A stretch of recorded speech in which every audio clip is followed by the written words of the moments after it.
الله الرحمن الرحيم. أولا برحب بحضراتكم. أنا سيدي سامي محمد من القاهرة الأصلية في التايم تو ايجيبت. النهارده كنت حابة أتكلم مع حضراتكم على موضوع صغير بس مهم applications of juvenile idiopathic arthritis. It's not a single disease. هو عبارة عن كل الفورمز of arthritis اللي ليها unknown origin. الأنست بتاعها بيكون prior to the age of 16 years, lasting more than 6 weeks after the exclusion of all other causes of chronic arthritis. The JIA is one of the most physically disabling conditions في childhood arthritis. However, the complications بتاعته ممكن disease process بتvary according to disease subtype أو disease activity و severity طبعا. complications اللي ممكن تحصل نتيجة JIA بتحصل في more aggressive disease وبتinclude articular and extra-articular manifestations اللي ممكن adversely affect outcome بتاع child later in life. ممكن classify complications بتاعة juvenile idiopathic arthritis broadly ل 9 categories تقريبا. هما growth problems, joint contractures, osteoporosis, muscle weakness and muscle loss, complications of treatment, amyloidosis, eye problems, cardiac problems, macrophage activation syndrome. نبتدي نشرح واحدة واحدة. أول حاجة الجروث بروبلمز. الأول كنت حابة أقول introduction صغيرة عن النورمال development بتاعت الchildren. البيبيز are normally born with a varus knee angle. Gradually الانجل دي بتستريتن ما بين ال age of 18 months لحد 2 years. بعد كده ال further growth بيريزلت في progressive change في الني، بيحصل mal alignment للفالجس position. الفالجس angle دي بتكون maximum ما بين ال age of 5 to 7 years. تقريبا ممكن توصل لحد 15 degrees وده بيريزلت في intermediate distance at the ankles of 5 cm.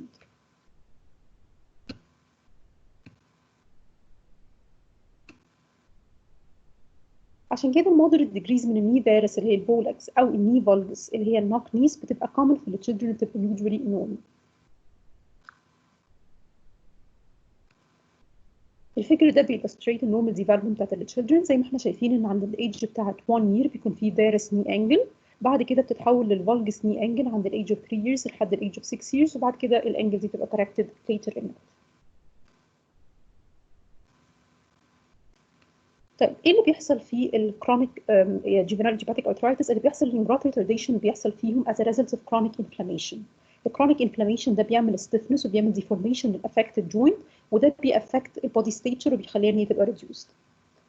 الجروث retardation بشكل عام بيكون more severe في الchildren بيكون عندهم aggressive affection، بيكون عندهم many joints بتكون affected او بيكون عندهم aggressive form من الديزيز و extensive joint damage، واكتر كمان في الchildren بيكون في systemic onset JIA. البيكتشر دي بتشو ازاي الchildren عندهم JIA بيكون عندهم retarded growth بالنسبه لنفس الايدج والسكس.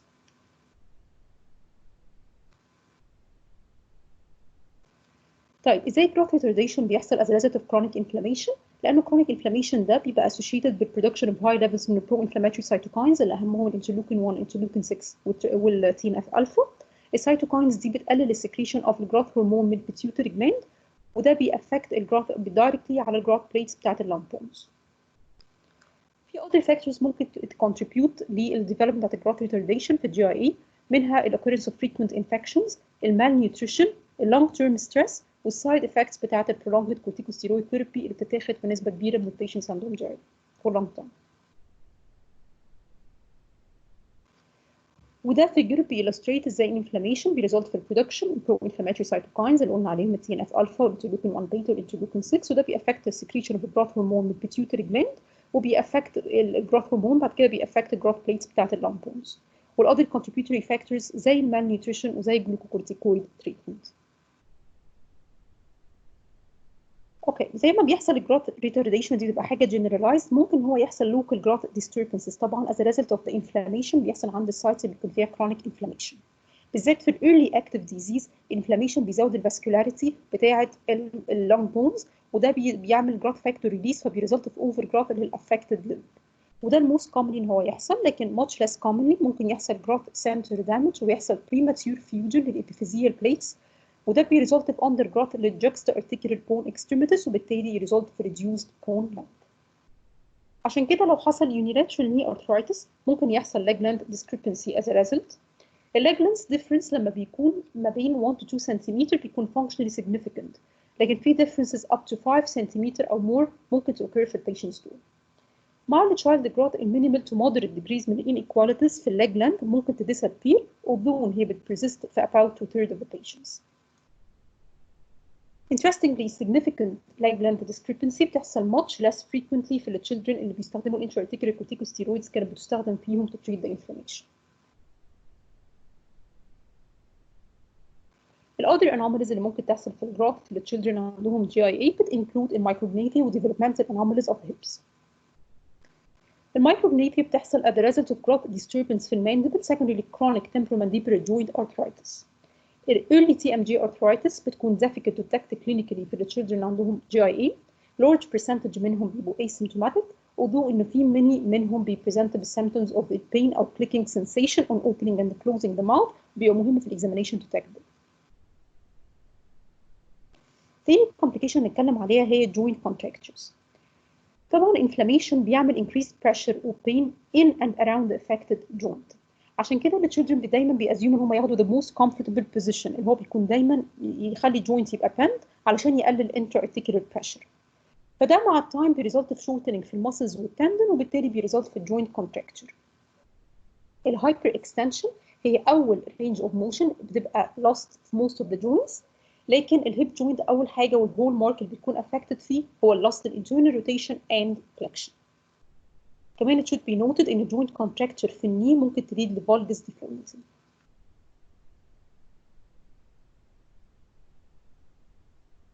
التو بيكتشرز دول البيكتشر on the left بتشو ان بيكون في فليكشن كونتراكشن بيكون موجوده في الني as a result of unilateral knee arthritis. البيكتشر on the right بتشو الفالجس knee deformity. ثالث complication ممكن تحصل هي الاوستيوبوروزس. طبعا الجي اي اي هو chronic disease والchildren suffering من chronic arthritis بيكون in general بيكون عندهم diminished bone mass وبيكونوا at increased risk ان هم يديفلوب osteoporosis ويحصل لهم fracture في early adulthood. المين contributing factor اللي ممكن تريزولت في اللو بون mineral density بتبقى اهمها طبعا البرو inflammatory cytokines اللي بتطلع، كمان الفيزيكال inactivity، البور nutritional status عند الchildren دول، اللو levels of vitamin D، واخيرا الprolonged corticosteroid therapy. رابع حاجة هنتكلم عنها هي الماسل ويكنس والماسل لوس.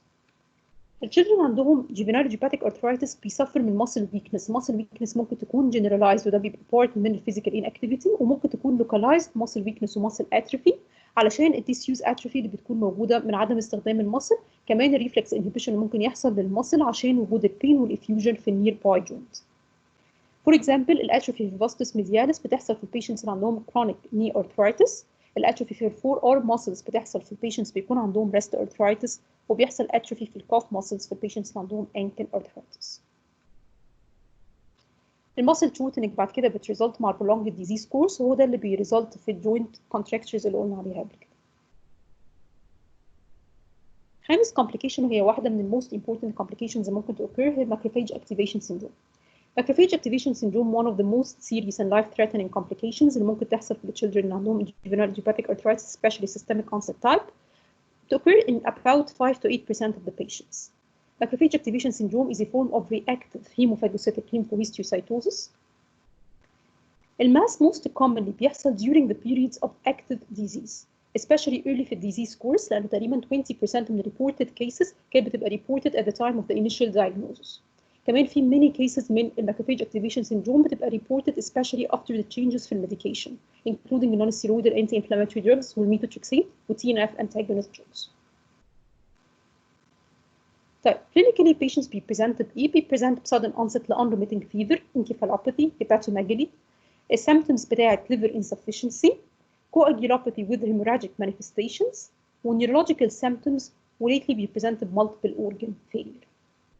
The laboratory features reveal the presence of hemacytopenia, especially thrombocytopenia, transaminitis, hypertriglyceridemia, hypofibrogenemia, and hyperferritinemia. ممكن الferritin levels to exceed 10,000 microgram per liter.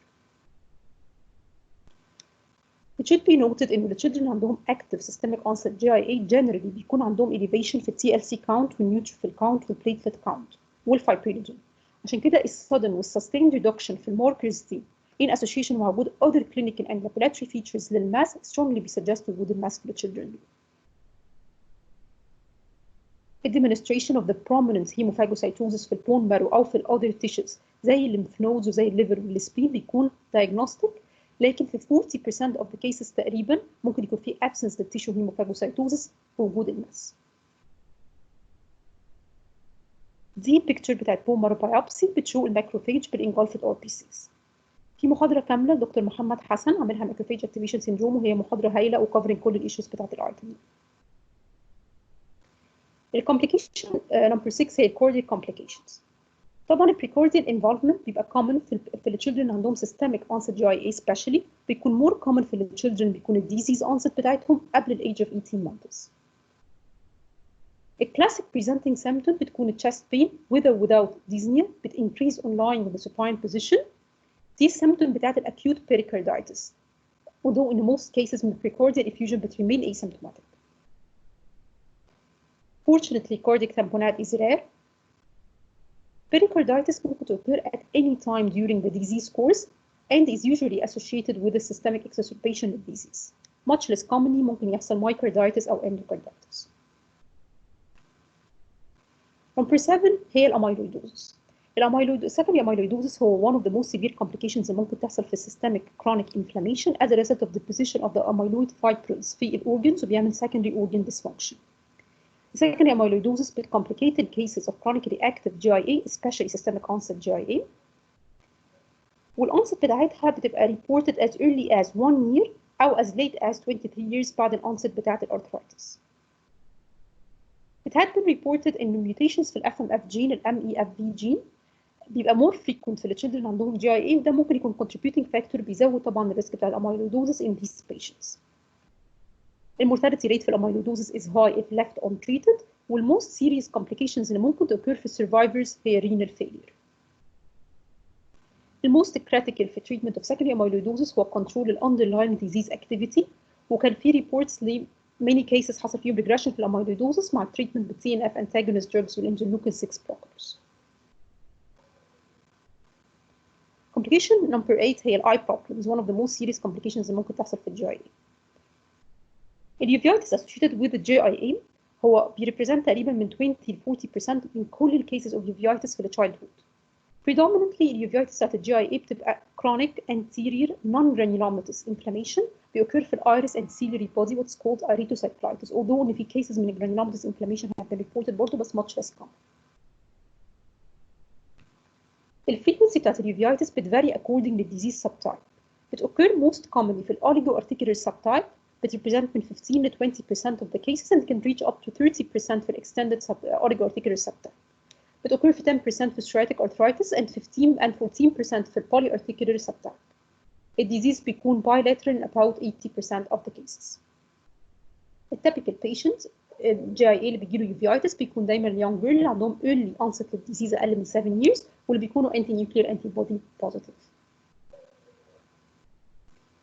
The onset of uveitis في JIA is usually insidious and completely asymptomatic. تقريبا في 1/2 of the patients بيكون ما فيش أي symptoms بيكون completely asymptomatic بيكون accidentally discovered، لكن في other half ممكن يكون عندهم symptoms زي ال pain والredness والphotophobia والdiminution vision. عشان ال large percentage من asymptomatic patients ده بيكون مهم جدا احنا نعمل rigorous slit lamp examination at the time of the diagnosis حتى لو ما كانش فيه أي symptoms في كل child JIA، وبعد كده يتعمل at regular intervals بالذات في الهاي ريسك جروب اللي هو اللي قلنا عليهم هم بيبقوا اليونج جيرل واللي عندهم onset early واللي بيكونوا ANA positive. The course of uveitis is not parallel that of arthritis وكان في many cases من uveitis discovered when the arthritis was in remission. في نقطة صغيرة عن الuveitis اللي بتكون بتحصل في السب تايب من الجي اي اللي هم الانسيفيايتس ريليتد arthritis، لان دي ليها سبيشال كاركتر بتدفر من الuveitis في الاذر سب تايبس بتاعت الجي اي. اولا هي بتبقى sudden onset unilateral uveitis بتبقى symptomatic uveitis وبتoccur more commonly في البويز وبتبقى more associated مع ال HLA-B27 positive patients، بتبقى شبه قوي الuveitis اللي بتحصل في السبونديلوارثروباثيس في الأطفال. الcomplications اللي ممكن تoccur as a result of uveitis بتinclude الساينيكي والباندكيراتوباثي، يعني deposition of calcium في corneal epithelium هو early بيحصل at the corneal limbus لكن later ممكن impair entry of the light through the pupil. ممكن يحصل cataract وجلوكوما وسيستويد ماكيولار إديما. الفيجوال لوس ممكن يكمبليكيت as a result of كل الكومبليكيشنز دي او علشان الامبلوبيا اللي هي suppression of the visual images due to cataract. طيب ايه هي البور prognostic factors of uveitis في الchildren دول؟ اول حاجه ال onset of the uveitis before the onset of arthritis is a bad prognostic factor. لما بيكون الانفلاميشن initially severe inflammatory response ال ANA negativity وin general ال boys are more susceptible للvision loss اكتر من البوز. الother ocular manifestations اللي ممكن تحصل في الجي اي اي بتنكلود الكيراتوكونجكتيفايتس سكه ودي especially بتحصل في الروماتويد فاكتور بوزيتيف بولي ارتيكولار جي اي اي similar للادلت روماتويد ارثرايتس والسكليرايتس ممكن تحصل early. Finally هنتكلم عن complications of treatment. The complications of treatment include three broad categories. هي ال steroid related complications وال drug related toxicity related لل use of DMARDs وال biologics related toxicity. ال steroid-associated complications بتinclude initially طبعا ال growth retardation وده أهم حاجة اتكلمنا عنه في الأول هم ال contributing factor اللي ممكن تزود ال growth retardation في children دول. ال osteoporosis and pathological fractures. avascular necrosis. cataracts and glaucoma. In addition طبعا to increased risk of infection. ال other drug related toxicity بتinclude ال hepatic toxicity. ال bone marrow suppression و increased propensity for infections again.